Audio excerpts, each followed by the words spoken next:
রাম ও নারায়ণ রাম। প্রিয় গুরু ভাই ও বোনেরা, এখানে পরম পিতার অমূল্য তত্ত্বের বিশ্লেষণ তুলে ধরা হয়েছে, তাই শেষ অবধি না শুনলে এর রস আস্বাদন করতে পারবেন না। শুনে কেমন লাগলো তা কমেন্ট করে জানাবেন এবং ভালো লাগলে সাবস্ক্রাইব করে দেবেন। আমাদের আরও দুটি চ্যানেল আছে, তার একটিতে ঠাকুরের নিজের কণ্ঠের ভাষণ এবং অন্যটিতে ঠাকুরের লেখা তত্ত্বের বই পাঠ করে দেওয়া হয়। ওই চ্যানেল দুটির লিংক ডেসক্রিপশন বক্সে দেওয়া আছে। রাম ও নারায়ণ রাম। হ্যাঁ বলো। ঠাকুর বলছেন, এই যে পথ দিয়ে হেঁটে চলেছি সবাই দিনের পর দিন, সেই মাটির নিচেই তো রয়েছে সাগর, পায়ের তলাতেও জল, মাথার ওপরেও আবার কয়েক সাগরের জল। সমস্ত পৃথিবীটাই জলময়, তবু আমরা জল জল করে মরছি। মরুভূমিতেও জলের অভাবে মরছে, আবার সাগরে ডুবেও জল জল করে মরছে। প্রকৃতি থেকে যে আভাস পাওয়া যাচ্ছে, দেখা যাচ্ছে সর্বত্রই চলছে এক মহা চৈতন্যের প্রকাশ। তাপ থেকেই বাষ্প, বাষ্প থেকেই জল। এই জল চিরকালই ছিল, আজও রয়েছে, আপন সত্তা নিয়ে স্বেচ্ছাধীনে সর্বত্র। একই জল পৃথিবীর বুকে বাস করছে, আবার বাষ্প হয়ে মহাকাশে গিয়ে বিরাজ করছে, আবার মাঝে মাঝে বরফ হয়ে বৃষ্টির আকারে নেমে আসছে পৃথিবীর বুকে। কখনো আবার মেঘ হয়ে গর্জন করছে, বিদ্যুৎ হয়ে চমকাচ্ছে, আবার কখনো বারিধারার ধারাতে নেমে আসছে পৃথিবীর বুকে। লোকচক্ষুর অন্তরালে শূন্য পথে ভ্যানিশ হয়ে চলে গিয়ে মহাশূন্যে আবার দেহ ধারণ করছে, মেঘের আকার নিয়ে গর্জন করছে। সেই গর্জনে রয়েছে মহানিনাদের ধ্বনি, তার আপন হুঙ্কার ও ওঙ্কারের সুরে বাতাস আকাশ ধ্বনিত হচ্ছে, রয়েছে বিদ্যুতের ঝলকানি। এত তার তেজ, যে মুহূর্তে যে কোনো সময় সব ভস্ম করে দিতে পারে। এই যে বিরাট ক্ষমতা জলের, এটা কিন্তু প্রকাশ পেল এখান হতে চলে যাবার পর। এটা সবকিছু পরিষ্কার বোঝা যাচ্ছে যে জীবজগৎ জলের দ্বারাই গঠিত, একই বস্তুর বস্তুত্ব। তাই সবাই আমরা জলের মতোই নিজস্ব সত্তায় স্বেচ্ছাধীনে ধ্বনি ও আলো নিয়ে বিশ্বের সর্বত্র যাতায়াত করতে পারবো, এটাই স্বাভাবিক। এটা আমাদের বুঝিয়ে দেবার জন্যই হচ্ছে মেঘের গর্জন ও বর্ষণ। সবাই আমরা বিরাজ করছি আকাশকেই আশ্রয় করে, তাই আমাদের গতিও হবে একই পথে। তাই নদীটা যেমন পড়ে থাকে আর নিদাঘের রাগে জল চলে যায় মহাকাশে, তেমনি মৃত্যুর পর দেহটা পড়ে থাকবে, সত্তাটা চলে যাবে মহাশূন্যে। যে কথাটা তুমি এখন বললে যে জলের যে এই যে তেজ, জলে যে একটা তেজ আছে, তোমাদের বহুকাল বলে এসেছি, একবার না, যে জলে আলো জল, প্রতিটি বস্তুতে আলো জল মাটি বাতাস, তার একটাকে নিয়ে ভাঙলে পরে তাতেও আলো জল মাটি বাতাস, আবার তার একটাকে নিয়ে ভাঙলে পরে তাকেও আলো জল মাটি বাতাস। তাহলে এটা কি? এই জায়গাটা বুঝবার দিন এসেছে আজকে। কথাটা বুঝো। এই যে কথাটা তুমি শোনালে, এটা কি বই থেকে? ধর্ম, হ্যাঁ, বইটার নাম ধর্ম। আচ্ছা, তাহলে দেখো, তোমাদের বলে আসছে দীর্ঘদিন থেকে। এবার তোমাকে পিছনে যেতে হবে। পিছনে কিরকম? একেবারে গ্রহ তৈরির সময়, গ্রহটা তোমাদের বলেছি যে গ্রহটা যখন শূন্য থেকে বেরিয়ে আসে, একটা সর্ষের থেকেও ক্ষুদ্র থেকে ক্ষুদ্রতম, একটা সর্ষে থেকেও ক্ষুদ্র থেকে ক্ষুদ্রতম হয়ে বেরিয়ে আসে।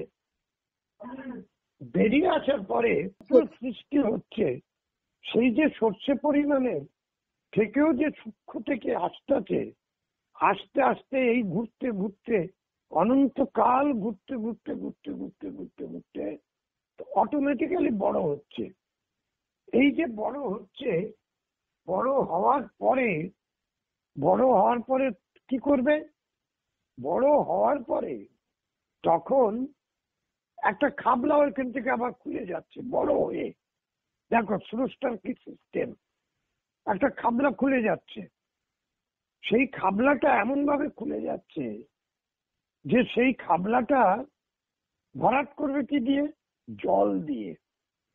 তাহলে শূন্যে যে জলটা আছে, একটা গ্রহের শূন্যে যে জলটা আছে, এটা তো বুঝতে পারা যাচ্ছে না। দেখো কত গোপনে, মানে লুকিয়ে রয়েছে। ফাঁকাতে যে জলটা আছে এটা তো বুঝতে পারা যাচ্ছে না। এটা তো কোথাও খসে পড়ে না, কোথাও নষ্ট হয় না, কোথাও ভাসিয়ে দেয় না, অথচ শূন্যে তো আছে। এই জলটা কিভাবে ধরে? দেখো, যেই গ্রহটা একটা খাবলা চলে গেল, এইবার এইবার গ্রহটা সম্বন্ধে তোমাদের বুঝতে হবে। খাবলাটা কেন চলে গেল? এই যে নদী নালাগুলো কাটবে কে? মানুষে কাটবে নাকি? জীবকুল কাটবে নাকি নদী নালা? নদী নালাগুলো ওই খাবলাতে নদী নালা হয়ে যায়। ওই খাবলাতে নদী নালা যেই হয়ে যায় সেমনি তাকে ভরাট করতে হবে তো। সেই জন্য পার্সেন্টেজ অফ ওয়াটার কথাটা আছে। এই পৃথিবীর অনুযায়ী পার্সেন্টেজ অফ ওয়াটার, অর্থাৎ এই পৃথিবী অনুযায়ী পৃথিবীতে যতটা জলের দরকার ঠিক ততটা জল নিয়েই এই পৃথিবী ঘুরছে। যতটা তাপের দরকার ততটা তাপই এই সূর্য থেকে সে পাবে, তার বেশি পাবে না। তাই তুমি কষ্ট পাচ্ছ কি কে কষ্ট পাচ্ছে ও দেখার যে সময় তাদের নেই। অটোমেটিক্যালি এই জিনিসগুলো হয়ে আসছে। তাহলে পার্সেন্টেজ অফ ওয়াটার নিয়ে আসতেছে। তাহলে মহাশূন্যে এই যে শূন্য, যার সীমা নেই, যার শেষ নেই, প্রথম নেই, সেই সীমাতে, সেই সীমাহীন শূন্যতে এই ওয়াটারটা কিভাবে ঘুরে বেড়াচ্ছে এটাকে তোমাকে ভাবতে হবে। সেই ওয়াটারটা তেজ হয়ে, সেই ওয়াটারটা তেজ হয়ে আপনি আপনি গলছে, আপনি আপনি জমাট বাঁধছে। ওই শূন্য, যেমন সূর্যের তাপ দিয়ে, ভালো করে বুঝে নাও জায়গাটা কিন্তু খুব সূর্যের তাপে যে সূর্য সাগরকে উত্তপ্ত করে, সূর্যের তাপে যে বাষ্প করে জলটাকে নিয়ে যাওয়া যে সিস্টেম, ওখানেও ঠিক সেম সিস্টেম। তাহলে ওই সিস্টেমটা কিভাবে? ওই সিস্টেমটা হচ্ছে শূন্যের নিজস্ব সত্তার একটা তেজ। সে তেজ রূপে ওখান থেকে ঘাম হয়ে বেরোচ্ছে। তাই জল থেকে সূর্যের জন্ম। তাই তেজটাকে কন্ট্রোল করে রাখবার জন্য ওই যে জলটা ওইখানে ভরিয়ে দিচ্ছে, যে যেখানে জলটা ভরিয়ে দিচ্ছে সেখানে সূর্যের জন্ম হয়ে যাচ্ছে। তারপরে সেই ওয়ার্ল্ডে জলটা ভরিয়ে দিচ্ছে। অনেক সিস্টেম আছে এখানে, অনেক। এগুলো তো অন্য জগতের কথা, এখানে বলাটা ঠিক না। এই কথাটাই অন্য জগতের। তবুও যেহেতু তুমি ঠাকুর এখানে বলেছেন বলে তাই বলতে বাধ্য হলাম কথাটাকে। হ্যাঁ, তাই ওখানে সূর্যের আগে জন্ম হয়ে যায়।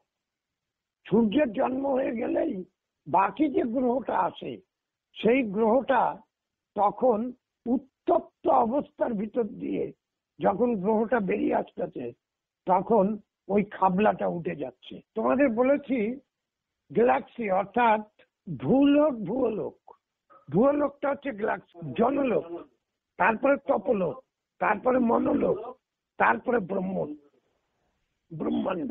এই ব্রহ্মাণ্ড যত সময় পর্যন্ত ব্রহ্মাণ্ড একটা সৃষ্টি না হচ্ছে, আবার ব্রহ্মাণ্ডের ভিতরে ব্রহ্মাণ্ড, এইটাই হচ্ছে যে আর একটা আশ্চর্য জিনিস। তাহলে সূর্যের জন্ম হচ্ছে ওই ঘাম থেকে, অর্থাৎ এই শূন্য থেকে, যে এই বিরাট নিজেকে নিজে বুঝবার জন্য যে সৃষ্টি, এই শূন্য তার যে এই মানে অনুভব, কথাটা ভালো করে বুঝে নাও। এই বিরাট নিজেকে নিজে বুঝবার জন্যই যে সৃষ্টি, এই যে অনুভব, এই অনুভবে হলো ঘাম, তাতেই হলো গতির সৃষ্টি। তাই সেই গতিটাই হচ্ছে জীবের সৃষ্টি। জীব বলতে তুমি শুধু জীব না, আলো জল মাটি বাতাস তারাও জীব, তারাও কিন্তু জীব ছাড়া না। শূন্য থেকে যারাই বেরিয়েছে যে কোনো বস্তু, তারাই শূন্য, তারাই বস্তু, কেউ বাদ নেই। এটা একটা শর্ট কথা বলে দিলাম। এবার ওই ঘাম থেকে সূর্যের জন্ম হয়ে গেল। এবার ঘাম থেকে তো শুধু সূর্যের জন্ম হবে না, ওখানে কি হবে? ও তো অনর্গল হয়ে যাচ্ছে। স্রষ্টা তো শুধু সৃষ্টি করেই যাচ্ছে, একটা দুইটা তো না, তার ওয়ার্ল্ডও সৃষ্টি হয়ে যাচ্ছে। এক একটা বড় বড় ওয়ার্ল্ড সৃষ্টি হচ্ছে। যেমন তোমার পৃথিবীর ওয়ার্ল্ডের হচ্ছে পরিমাপ হচ্ছে 25,000 মাইল। ঠাকুরের বলা আছে একটা পৃথিবীতে 8টা 10টা পর্যন্ত সূর্য আলো দেয়, এখন পর্যন্ত যা সৃষ্টি হয়েছে। তা 8টা 10টা সূর্য যে আলো দেয়, তাহলে সেই পৃথিবীটা কত বড়? বলছে 1,00,000 মাইল। হ্যাঁ, এটা যেমন 25,000 মাইল একটা সূর্য আলো দেয়, এমন এমন পৃথিবী আছে যে পৃথিবী 1,00,000,000,000 মাইল, মানে তার বেড়। তো তাকে তো একটা সূর্য আলো দিতে পারবে না, একটা সূর্য আলো দেবে কি করে? তাই সৃষ্টিটা এইভাবে বয়ে চলেছে, এমন ভাবে বয়ে চলেছে। সৃষ্টির স্রষ্টা সৃষ্টিটাকে এমন ভাবে বয়ে নিয়ে চলেছে যে তার কোনো হুদিস করতে পারবে। তাই সৃষ্টিটা এমনই যে তার কোনো সীমাহীন।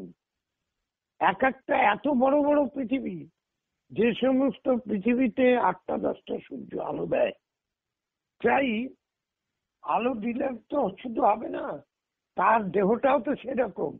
সেই অবস্থায় তার, যেমন এখানে তোমাদের সাগরের ডিপনেস আছে 6.5 মাইল পর্যন্ত, এইখানকার সাগরের লাস্ট ডিপনেস আছে প্রশান্ত মহাসাগরের ডিপনেস হচ্ছে 6.5 মাইল। হ্যাঁ, এতটা ডিপনেস যেখানে কেউ যেতে পারে না এখনো। ওই রকম সে সমস্ত ওয়ার্ল্ডে তো বিরাট বিরাট ওয়ার্ল্ড, সেই সব ওয়ার্ল্ডে এক একটা পৃথিবী, সেই পৃথিবীটার নদী নালাও তো সেই রকম। কোনোটাই, হ্যাঁ, এখানে একটা প্রশ্ন আছে, কথা আছে, কোথাওটা জীবিত, কোনোটা জীবিত কিন্তু জীবের সৃষ্টি হয়নি, আবার কোনোটা জীব নিয়ে ঘুরছে। এইভাবে চলছে সিস্টেমটা, এইভাবে চলছে। এবার আরো একটা কথা তোমাদের বলি, যেটা তোমরা এখনো পর্যন্ত শোনো নাই। এখানে সূর্যটা স্টপেজে, সূর্যটা দাঁড়িয়ে আছে, পৃথিবীটা কক্ষচ্যুত হয়ে ঘুরছে। বুঝতে পেরেছ? সেখানে পৃথিবীটা ঘুরছে সব সময়। এমনও আছে পৃথিবীটা ঘুরছে সব সময়, কিন্তু কক্ষচ্যুত হচ্ছে না, সূর্য সরে সরে যাচ্ছে। তাই খাবলাতে এই নদী নালার জন্য জলটা শূন্য থেকেই আসে। জলটা কখনো এইখানে এসে জলটা তৈরি হয় না, জলটা নিয়েই আসে। আর জলটা না নিয়ে আসলে এখানে পৃথিবীটা চলবে কি করে, জলটা পাবে কি করে? জল, আলো, বাতাস, মেঘের গর্জনে যে ফ্লাশটা হয়, সেই ফ্লাশটা হচ্ছে তাপ। সেই তাপ দেখো কিভাবে সৃষ্টি হয়। তাপটা আবার সংঘাতে তাপটা, যেই ফ্লাশটা ফার্স্ট ফ্লাশটা হয়ে গেল, সেটা হচ্ছে শব্দের প্রথম প্রকাশ।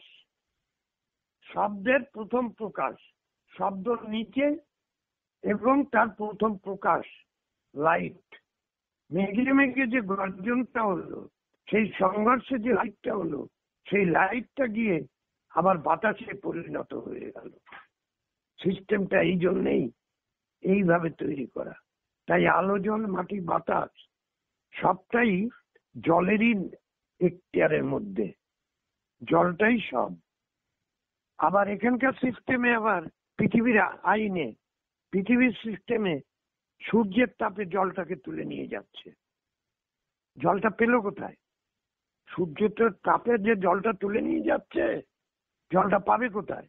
জলটা তো আনতে হবে এক জায়গা থেকে, তা নাহলে জলটা আনবে কি করে? জলটা তৈরি করবে কি করে? তাই জল হয়ে আসছে, বাষ্প হয়ে যাচ্ছে, সবার গতি নিচের দিকে, সমস্ত গতি নিচের দিকে, বাষ্পর গতি কিন্তু উপরের দিকে। উপরের দিকে কি বাষ্পর গতি? না, এখানে ভুল হচ্ছে তোমাদের।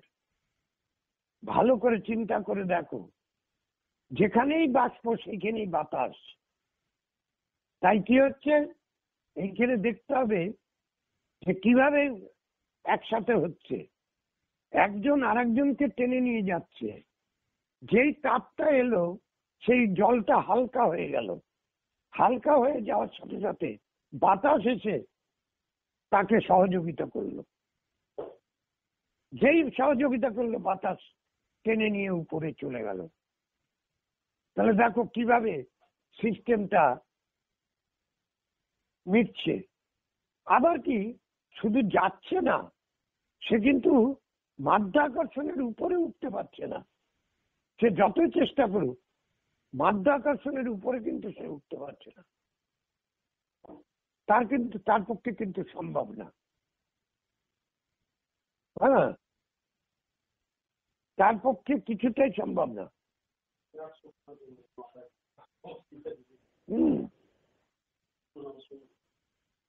তাহলে বাতাস সে হেল্প না করলে, এই বাতাস না হলে সেই বাষ্পটাকে কিন্তু উপরের দিকে নিয়ে যেতে পারে না। তাই দেখবা বাষ্প এতই হালকা, সমস্ত জিনিসেরই নিম্নগামী, কিন্তু বাতাসের ঊর্ধ্বগামী হয় কি করে? হ্যাঁ, বাতাসটাকে কিভাবে টেনে নিয়ে চলে যাচ্ছে। অর্থাৎ বাতাস যে গতিতে চলছে, সেই গতির ভিতর দিয়ে বাষ্পটা তার সাথে সামিল হয়ে চলেছে। এই যে সামিল জায়গাটা খুব ভালো করে বুঝবে। জলটা এত ভারী, তোমাদের ভালো করে একটা জিনিস বুঝাচ্ছি। জলটা এত ভারী, তো বাষ্প কাজ হচ্ছে কি, বাষ্প উপরের দিকে যাচ্ছে। তা বাষ্প যদি উপরের দিকে যায়, তাহলে তাকে একজন হেল্প করছে। আবার সে মাধ্যাকর্ষণের উপরে উঠতে পারছে না। তাহলে মাধ্যাকর্ষণের উপরে উঠতে পারছে না কেন? পারছে না একটি কারণে, এই পৃথিবীর যে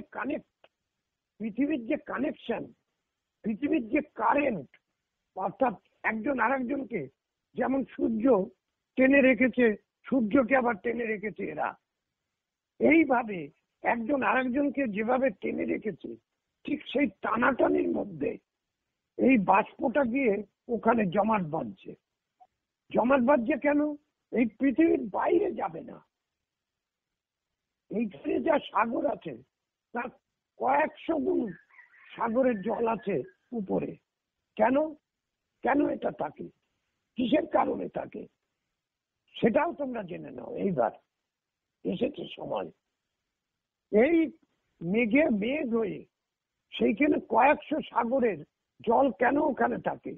সূর্যের তাপটা যদি তোমার কাছে ডাইরেক্ট এসে পড়ে, তাহলে তুমি সহ্য করতে পারবে না। সেই জন্য সূর্যের তাপটা ডাইরেক্ট যাতে না আসে, ছাঁকনির ভিতর দিয়ে ছাঁকতে বিভিন্ন জীব আছে যারা তাপ খায়।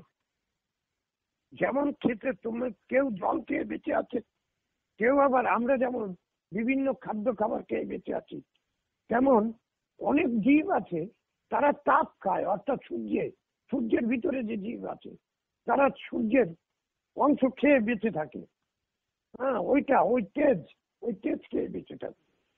তাহলে সেই তারা এইটাকে বহন করে রাখছে বলেই তুমি কিন্তু বেঁচে আছো, অর্থাৎ আমরা জীবকুল বেঁচে আছি। ওই তাপ যদি ডাইরেক্ট আমাদের গায়ে পড়তো তাহলে আমরা মারা যেতাম।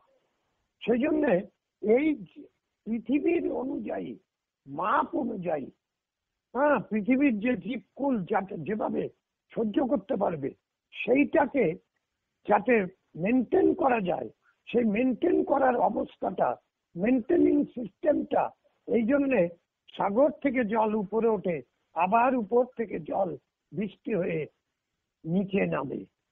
এটা হচ্ছে সিস্টেম। এইগুলো করতে করতে সৃষ্টিটা, টোটাল ব্যাপারটাই হচ্ছে জলের উপরে নির্ভর করে। জলটাই হচ্ছে মাদার। শূন্য থেকে প্রথম জন্মই হচ্ছে জলের, জলটাই হচ্ছে মাদার। জল থেকেই সবার জন্ম। তেজ, বাতাস, আবার মাটি, আবার বাতাস, এইভাবে চলছে, ঘুরছে খালি। হ্যাঁ, এই যে ঘূর্ণাবর্ত যে অবস্থাটা, এই অবস্থাটা, এই সিস্টেমটা চলছে বলেই পৃথিবীটাও যেমন 24 ঘন্টা লাগে ঘুরতে, তেমন 365 দিন লাগে সূর্যটাকে ঘুরতে। তাহলে কক্ষচ্যুত হচ্ছে। তুমি যদি কক্ষচ্যুত না হতো তাহলে তুমি চলাফেরা করতে পারতে না। যদি শুধু ঘুরতো তাহলে তোমাদের ঘুরতে হতো, খালি বন করে ঘুরতে, হ্যাঁ, ফেলে দিত। তাই কক্ষচ্যুত হচ্ছে বলে তোমরা পড়ছো না, তোমরা আকর্ষণে টেনে রেখেছে। হ্যাঁ, সেই জন্যই আর কি সৃষ্টির সিস্টেমটা জানতে হবে। এই জানাটা খুবই কপালের দরকার। জানাটা তো এত সহজে না, অনেক পরিশ্রম করতে হয়। প্রথম যে জলটা সৃষ্টি, সেটা তাহলে শূন্যের তেজের ঘাম থেকে জলটা, হ্যাঁ, ওইটাই তেজ জল হয়ে বেরোলো। যেমন তোমার ভিতরে, তোমাকে একটা জিনিস আমি বলি, যে রাগ, ধরো কোনো মানুষ, কোনো জীব প্রচন্ড উত্তপ্ত হয়ে গেছে, তার কিন্তু ঘাম বেরোবে। হ্যাঁ, এটাও ঠিক সেই রকম। প্রচন্ড তেজ, রাগ, তাতে কিন্তু ঘাম বেরোবে। কারণ তেজটা তুমি প্রকাশ করতে পারছো না, উত্তপ্ত হয়ে গেছে দেহ, তখন ঘাম বেরোবে। সেই ঘাম থেকেই আর কি প্রথম জন্ম, সেই জন্ম থেকেই জন্মসূত্র, সেই জন্মসূত্র থেকেই। তাই জলের কণায় কণায় যেমন ব্যক্তি সত্তা আছে, তেমন ভালো করে বোঝো, জলের যেমন কণায় কণায় তোমার ব্যক্তি সত্তা আছে, তোমার ব্লাডেরও কণায় কণায় ব্যক্তি সত্তা আছে। ভেবে দেখো, 90 ভাগ, 92, এই 98 ভাগ জল, কত অংশ খুঁজবা? যে পথ দিয়েই যাও না কেন, জলের মতন এত কণা, এত সূক্ষ্ম আর কেউ হতে পারে না।